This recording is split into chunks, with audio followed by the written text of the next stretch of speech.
It's a relief to see you all made it back in one piece. Huh? Feels like there's quite a few people missing. Where's Flint's and the others? And what about Nefer? I returned ahead of them. Flint is helping Ino and Anefa to set up the decoys and buy us some time. As for Miss Nefer... Boss is still wrapping things up on her end. She sent us back to fill you all in on the top secret intel we've been gathering. I see. Then let's get right into it. But first, who do we have here? You brought someone else in to help? Greetings. I was invited here to help as a longtime Tea Party companion of Columbina's. You may call me Arlecchino. Surely it can't be. Those eyes. Oh, where have I seen them before? Wait, of course. In those memories we just saw. The only Arlecchino I know is the fourth of the Fatui Harbingers. So either you share a pretty uncommon name, or you're more than just a Tea Party buddy. You're well informed, Grandmaster. A man from Mondstadt living all the way out here in Nod-Krai, and yet the people and affairs of Snezhnaya seem to hold a special place in your heart. Oh, the feeling's mutual. Sounds like you know all about who I am, too. A Fatui Harbinger. The atmosphere in here just got really tense. Guess we can't just start trusting Fatui Harbingers, even at a time like this. I must admit, though, I'm a little curious. Seeing as the moon goddess no longer belongs to the Fatui, what makes you so willing to put your neck on the line here? Nor does Nod-Krai belong to Mondstadt, Mr. Varka. Yet still, you're fighting for it all the same. Things don't always have to have a tangible payoff.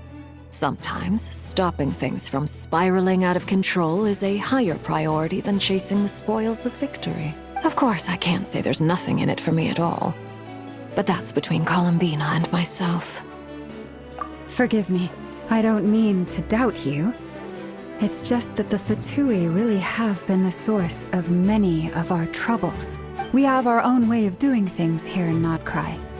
But ever since they arrived, the Fatui have treated us with nothing but hostility. I know there's been a lot of bad blood between us in the past. I've done my utmost to avoid friction whenever I could. But sometimes fundamental conflicts of interest simply can't be settled amicably. That's why I'm here solely in a personal capacity. This has nothing to do with the Fatui. As a gesture of good faith, I'll be frank. I can help Columbina track down the iridescent moon's marrow, which will help her restore more of her power. Anyway, what else is on the agenda? Let's begin. She says she'll be frank, then completely skips over the details. Looks like she doesn't want to give away too many secrets after all, but she clearly wants to change the subject. It'd be awkward if I tried to bring it up again now. I guess we'll just have to go along with it. She's the fourth of the Fatui Harbingers after all. One look and you can tell she's not someone you'd want to mess with.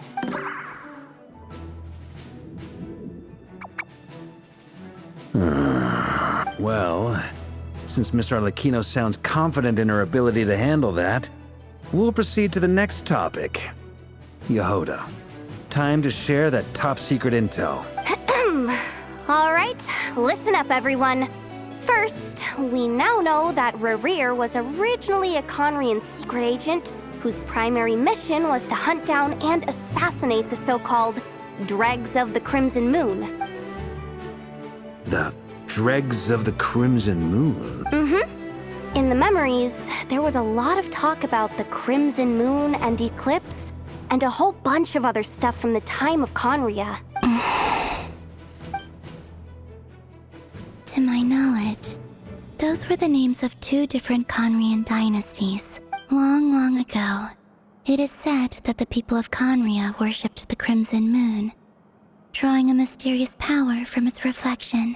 But one day, a coup saw the Crimson Moon eclipsed, hence the name of the new dynasty that replaced it, and how it became the new emblem of Conria. Still, long after the Crimson Moon dynasty had fallen, the last ruler of the Eclipse dynasty, the Vinster King, still coveted the secrets it left behind. So, He sent the Rehir of Solnari to secretly hunt down the Crimson Moon's few remaining followers. In those days, Rerir showed no signs of madness. In fact, he was as normal as any other person. Oh, and he had a fiancé, or at least a would-be fiancé, called Tholindis. What's the matter?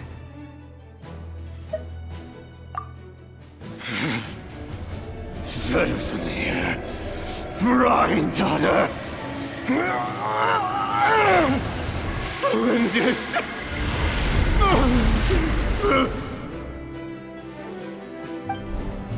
Interesting. Anything else?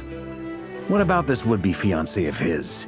Do we know anything about her? Well, she was a researcher at the Universitas Magistrorum, but it felt like she was hiding some kind of secret. Oh, and one more thing.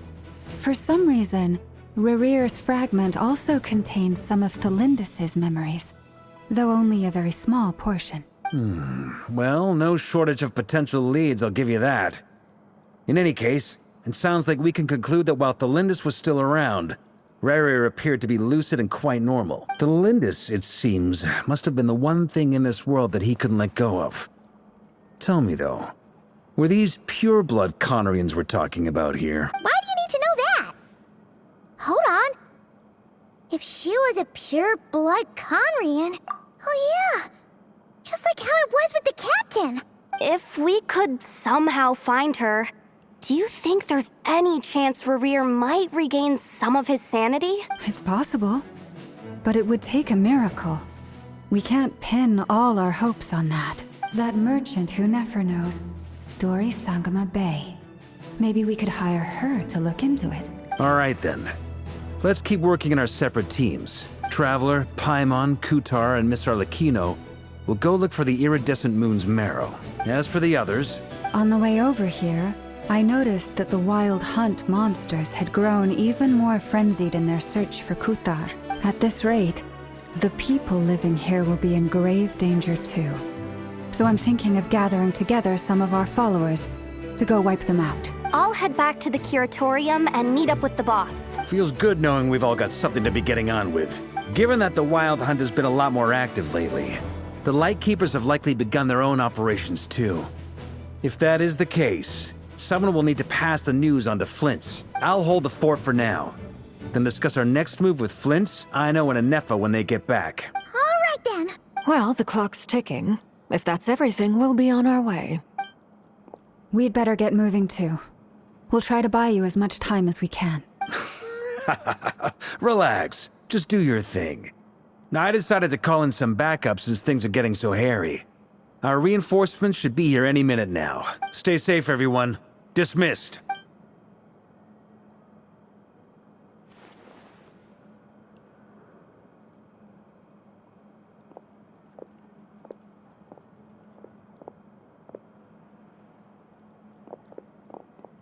We're back.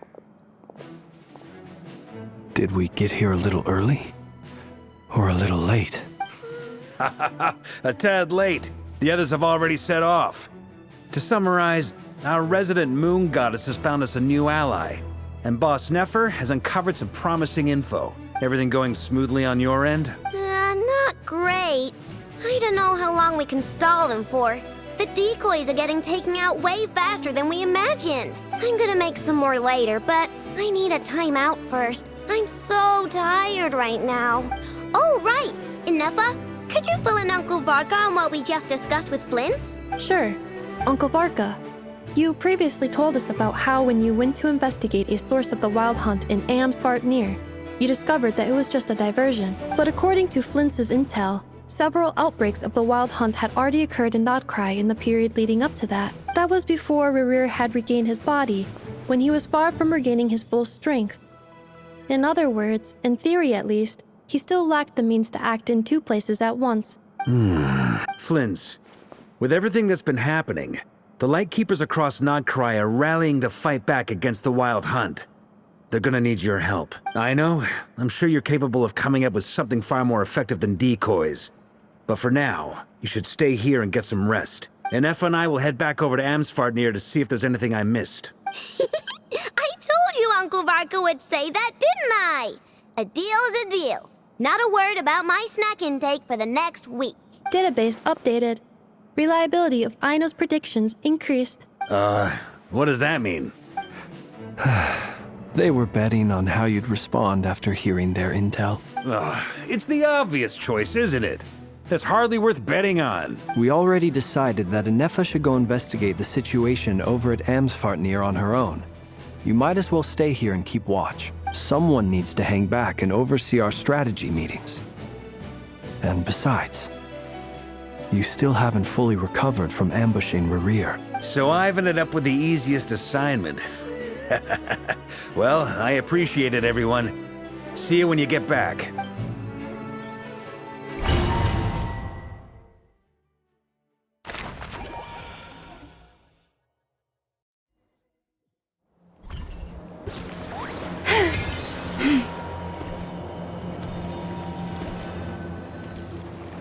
Here, this will serve as a good spot to cross over. Arlecchino, hold up a second. Since you brought us all this way, would you mind telling us what you've got planned? We still haven't got the slightest idea what's going on here. And if even Columbina doesn't know where the iridescent moon's marrow is, how do you? Simple. Because I am an inheritor of the royal bloodline of the Crimson Moon, and one of the last surviving embers of the Two Worlds' flames. Huh? Are you serious? Isn't you're a descendant of that Crimson Moon dynasty we were just talking about? The one from ancient Conria? Your surprise is understandable. I was also taken aback when I first learned of it, but the more I thought about it, the more I realized the signs had been there all along. When I was young, I discovered I could wield a very special kind of fire. It coursed like blood through my veins and smoldered away inside my nerves. What's more, whenever I experienced strong bursts of emotion or drew too deeply on this power, it was like some kind of presence within the fire would begin to gnaw away at me, consuming me from the inside out. Exactly. That is why my hands are like this too. At first, I saw it only as a curse. But once I became a harbinger, the jester apprised me of the truth. Together with my own investigations over the past few years, there are several things that I have gradually come to understand. For instance, take the so-called Crimson Moon. In truth, it is nothing more than the shattered remnants of the iridescent moon, fused with the abyss to prolong its lifespan. Since this blood flame was bestowed upon me by the Crimson Moon, it is a fusion of the iridescent moon's former power and the corruption of the abyss. You all understand the nature of the abyss well enough. I draw upon its power, and in return, it hungers for my soul. This strange blackness is the mark of corruption it has left behind. If I recall correctly, you once told me that if the corruption ever made it to your heart, you'd become a completely different person. Yes, and that's the reason I'm always careful not to push my power too far. It's essentially a never-ending tug of war. Whew. Sounds intense. Anyway, the rest of my story can wait. Is there anything else about the Crimson Moon or the Iridescent Moon that you're unclear about? Paimon has a question. So, the Crimson Moon that the Carians used to worship was actually the Iridescent Moon, right? Which was one of the three Moon Sisters. Does that mean that the Carians were to the Crimson Moon as the Frost Moon Scions are to the Frost Moon? So much of that history has been lost. We have no way of knowing exactly what they were like, but I would suspect that the Conrians weren't as devout in their moon worship as it might appear. The iridescent moon's remains simply served as their link to the Abyss. Later on, perhaps someone discovered a way to make direct contact with the Abyss. Or maybe there was some kind of ideological divide. Either way, a dissenting faction staged a coup and drove out the royal heirs of the Crimson Moon dynasty. Still, even with the dark sun looming high overhead, the Crimson Moon's glow never truly faded. If you want living proof, it's standing right before you. The first time we met, I sensed something familiar in your presence when I looked at you. I felt I could see that mysterious red moon in the corner of my eye. In your flames, I saw its broken image, surrounded by a strange black aura. Well, I appreciate that you kept it to yourself. Much about the Crimson Moon is still a mystery, and I'd prefer not to end up as the object of an insane research project. Anyway, time is against us here, so if there's any other questions, they'll have to wait. I just want to make sure I've got one thing straight. In her letter, Sandrone mentioned that since you are unable to contain the iridescent moon's marrow yourself, you intend to leave it in my custody. Correct? That's right. For now. It's the only way I can pay you back for your help. The iridescent moon is already part of who you are. So with its marrow in your possession, you'll be even more powerful than before. Deal. Then let's get started. Get what started? What does this place have to do with the Crimson Moon? When I first became a Harbinger, the Jester gave me a book called Harry, also known as Leobranto Innamorato. You should be able to buy a copy next time you're in Fontaine. It's a love story set in the Crimson Moon era. But setting aside the tangled romances of its characters, it also records a few interesting details. In the Crimson Moon era, or so the story goes, there was an orphanage that received children from beyond the bounds of this world, and subjected them to a peculiar induction ceremony. Beyond the bounds of this world? For real? And what kind of induction ceremony? The Crimson Moon sages looked beyond this world for beings with powers that surpassed the gods. But fearing they might lose control, they subjected these children to a process of refinement. They made these children crawl up a fireplace and kept asking them, "Have you died? Did you see it?" Until they finally admitted to having died and seen a crimson moon. The adults embraced the children who passed the ritual, telling them, "Within the fireplace, you have traversed the flames between two worlds. Here and now, you are born anew." The book leaves much unsaid, but I suspect that this was their way of branding the children they had enrolled, leaving an indelible mark upon them so that they would forever live in the Crimson Moon's light. That explains why I can't sense the Crimson Moon's marrow in this world. It makes sense that it would be sealed in a special space that can only be accessed temporarily through some kind of ritual. But there's no fireplace here. Do you see a chimney anywhere? Oh, are we supposed to build it ourselves? Okay, fine. Paimon will go find some bricks. That won't be necessary. The fireplace is purely symbolic. The key to the ritual is crossing the flames between two worlds. In other words, the flames that burn within me. Those burned away by such flames leave behind a kind of ghostly afterimage in the world.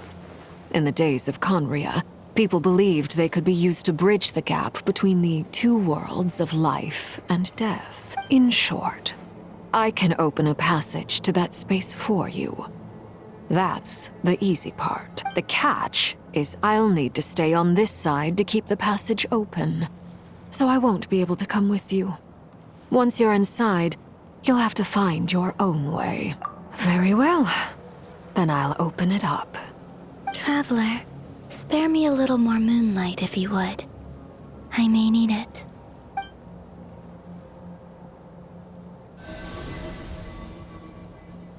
Thank you.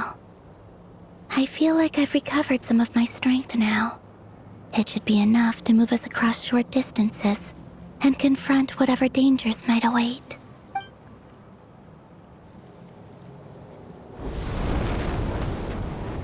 Mistress of the seven hues of ages past, great mother of the present, crimson-clad sovereign of the two realms, by fire severed, by fire renewed, I offer myself now and beseech your descent.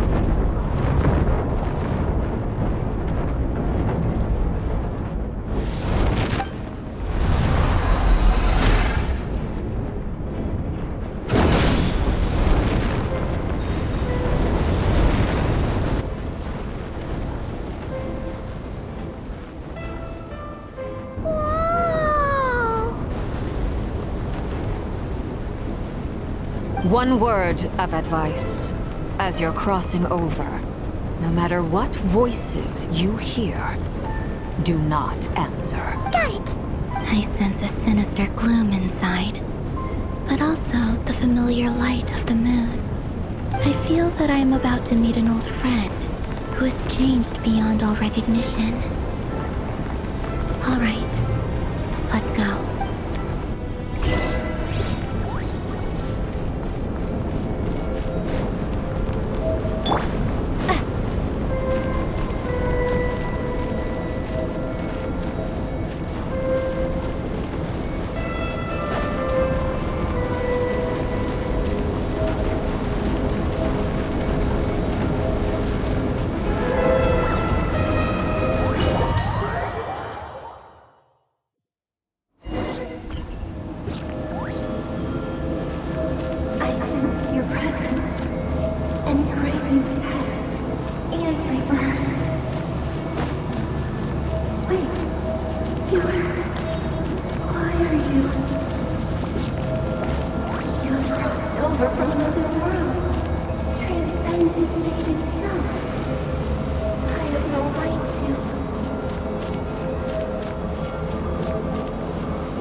Fragments of your broken body, seized by the abyss, and hung up aloft like mummified remains. Iridescent moon, was this truly what you wished for? Careful! There's something spooky about this place. Feels like something is lurking in the fog. Haimon's right behind you. Whatever you do, don't run off without her.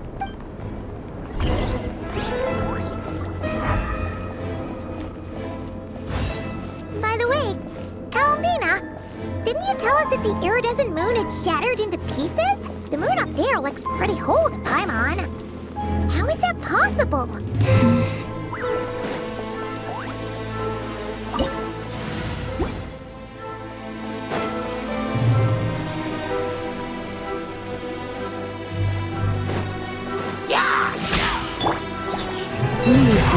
Delve into destiny. No more lies.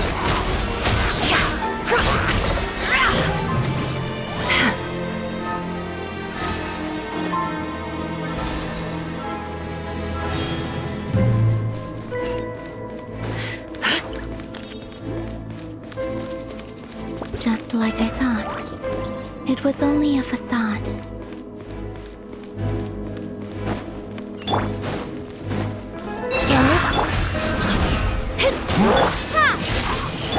Fate is upon you. Can't hide the truth. Let's see what you're made of.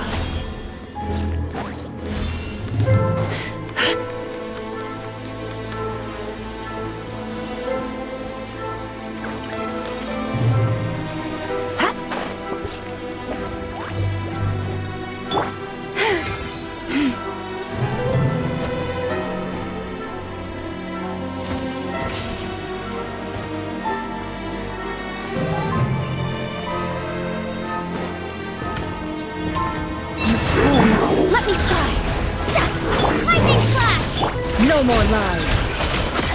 Let's see what you're made of.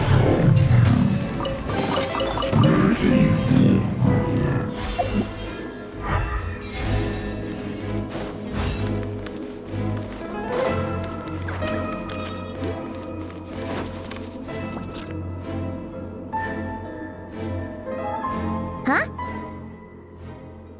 Huh? For real? That's way too high! There's no way we'll be able to reach it! No.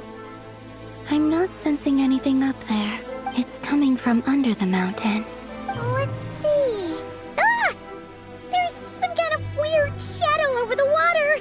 Wait, see that? Looks like a mechanism of some sort. Let's check it out!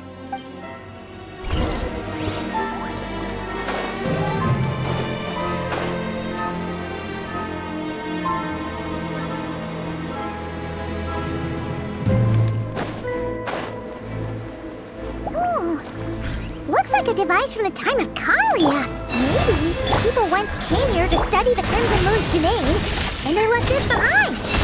Oh, if we can activate it, we might find some clues.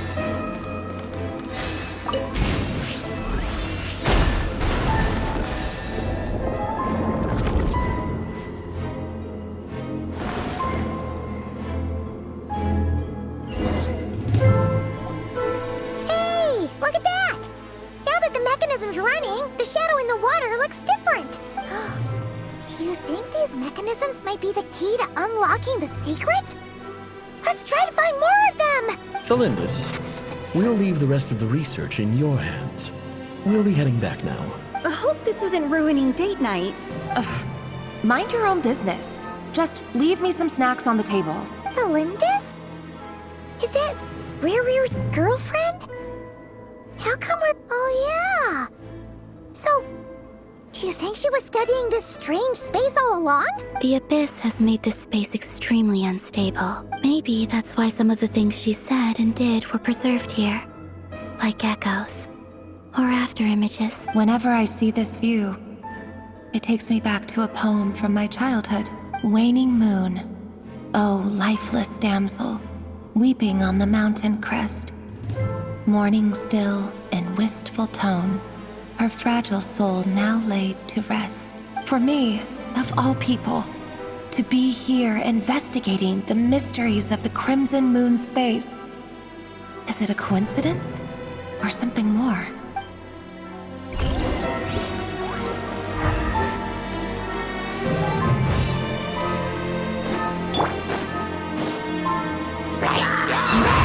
Take this! Shadows of fate! By the frost moon of old. Can't hide the truth.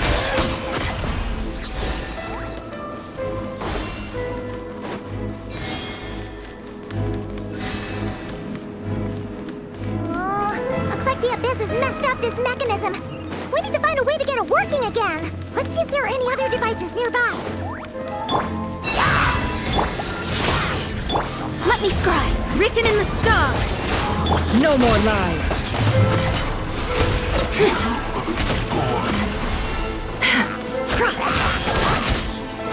Take this! Shadows of fate! Yeah!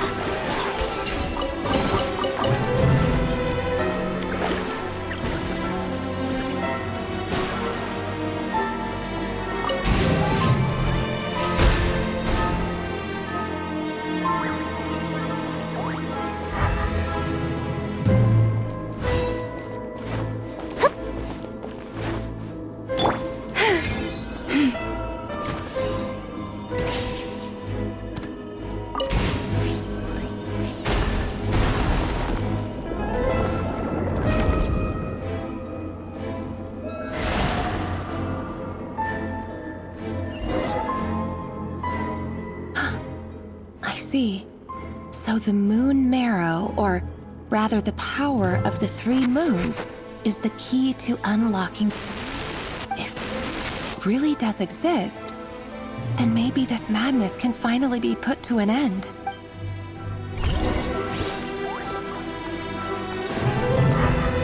Yep. Yep.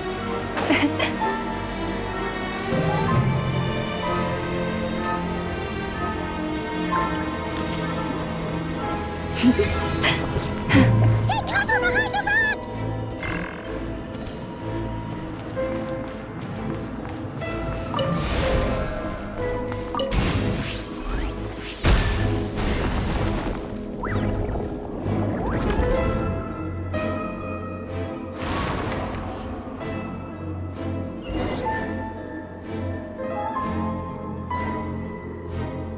With the Abyss inhibitors in place, I should be able to access the chamber with the moon marrow. Oh, Rerir, with every step you take, you're drifting further from what you truly desire. But you're not the root of the problem. Ever since that outsider set foot in Conria, the Vinster King has sunken deeper into madness. If only I could get my hands on that outsider.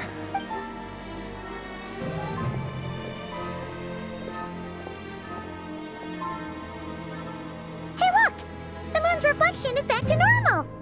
Alindis' voice mentioned a chamber with the moon marrow. Do you think maybe it's hidden in the moon's reflection? It must be. For within it, I sense the fragile aura of a dying soul. Then there's no time to lose! Let's go!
Ends here.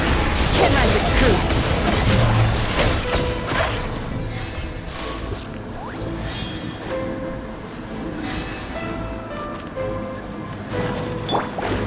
Shadows of fate, written in the stars. The poor lost land, by the frost moon of old. Lightning flash!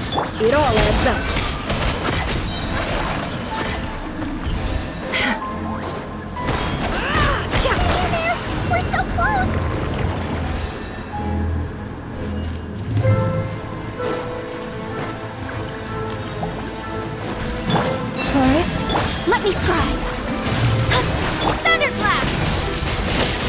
With one heart, no more lies. Time to come clean.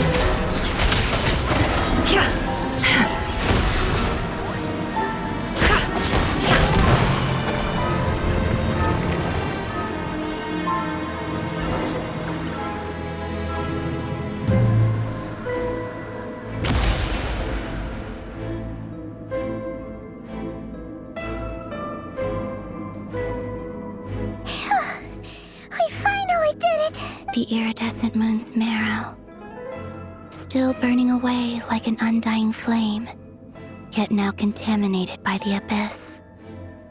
It has taken on a new form entirely. If we can purify the abyssal power within, we should be able to obtain its untainted essence.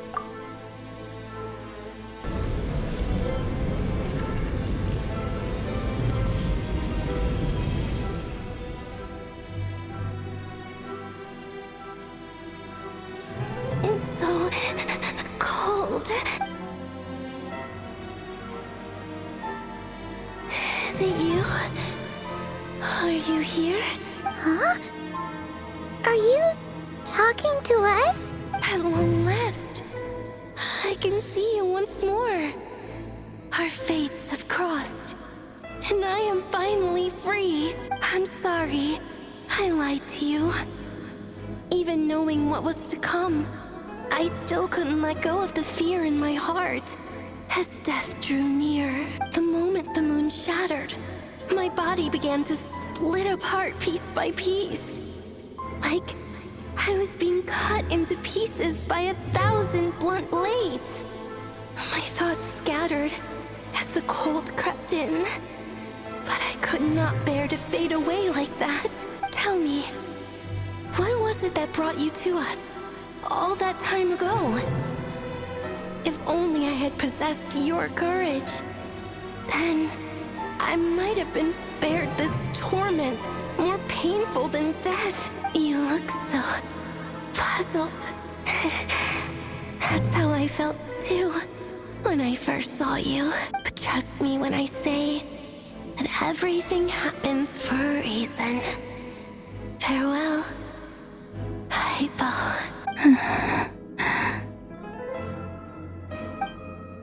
What was that all about? Was that the goddess of the iridescent moon? It sounded like she was speaking to a long-lost friend. But none of us have ever met her before, right? Perhaps. She took me for the goddess of the frost moon she once knew. For a fading soul like hers, our auras must be too similar to tell apart. But anyway, we've got the iridescent moon's marrow now. That should help you regain your strength, right? Alright. Time to leave this place and meet back up with Arlecchino. Let's go!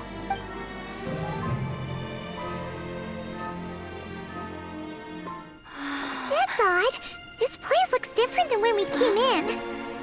Waning moon, Huh? oh lifeless damsel. Oh.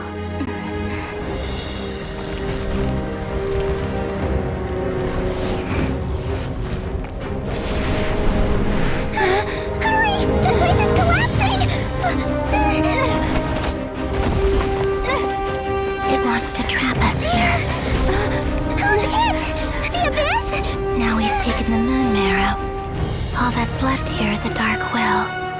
It will show us no mercy.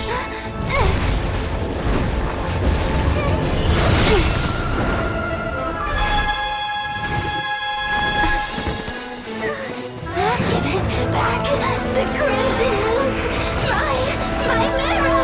My heart!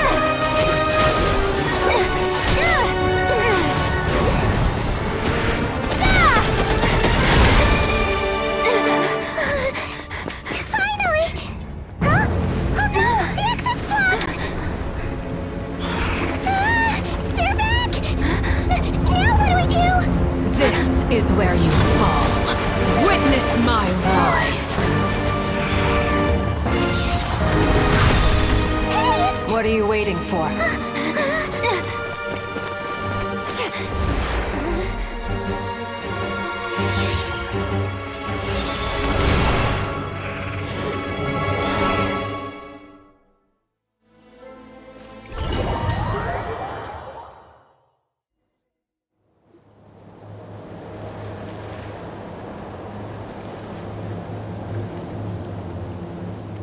Oh, we made it! Was that you, Arlecchino? Did you save us? Wait, your hands! They're... Oh, this? Don't worry. It's a small price to pay. The Abyss wanted to trap you inside, and I defied its will by bringing you out. No wonder it's a little angry. No.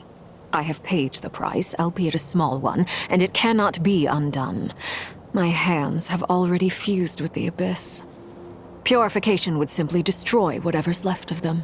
But surely... Oh... We're so sorry, Arlecchino. Paimon can't believe you'd make a sacrifice like this for us. As much as I'd like to call it a favor, the truth is I was simply holding up my end of the deal. Well, Columbina. Yes, you did your part. And as promised, I will leave the iridescent moon's marrow in your care. From this day forth, may the two worlds' flames burn ever more brightly.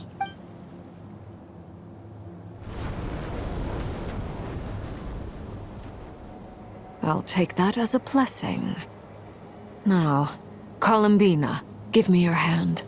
Accept this moonlight I offer in return.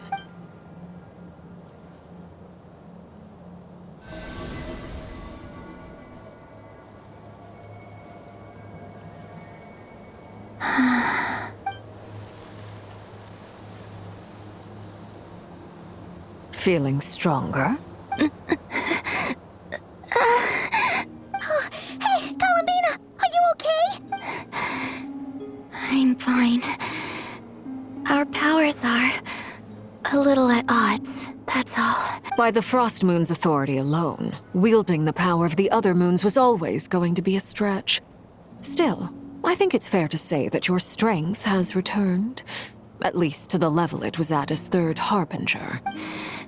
It's still not enough.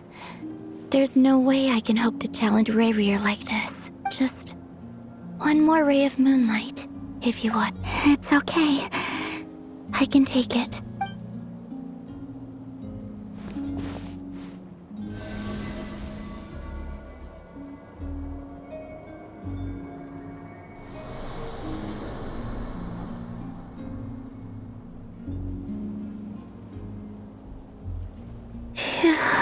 How about now?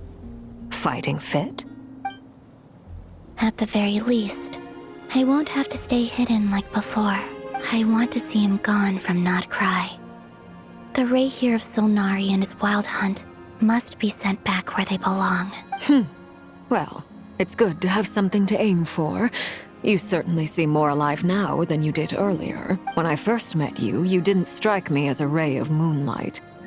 More like a wisp of fog drifting in from who knows where, ready to scatter at the first sign of a breeze. But now, you're full of vitality. Just like the frost moon, once the brightest of them all. May you keep shining, Columbina. This is who you are. Thank you. Look after yourself too, Arlecchino. I know you have plans of your own, and that's why you're always seeking to grow stronger. But whatever you're after, don't let the Abyss take a hold of you. I do not wish to see you go down the same path as Rayrier. I appreciate the concern, Columbina. Although perhaps it's time you took a new name. A new name? Kutar, the Moon Maiden, Columbina. They're nothing more than code names. They describe who she is and the roles she's played, but they're not her real name. We often use code names in the House of the Hearth, too. But it's knowing your real name that keeps you grounded. Up till now, you've been living a wandering life, so you've probably never really cared. All I'll say is this. Once you've defeated Rayrier, give it some thought. All right, that's it from me. I'll get you back safely first, then go meet up with Sandrone. You're the best! I appreciate the gesture. It speaks to your good character. Anyway, let's get going. There are more urgent things to do right now than trade compliments.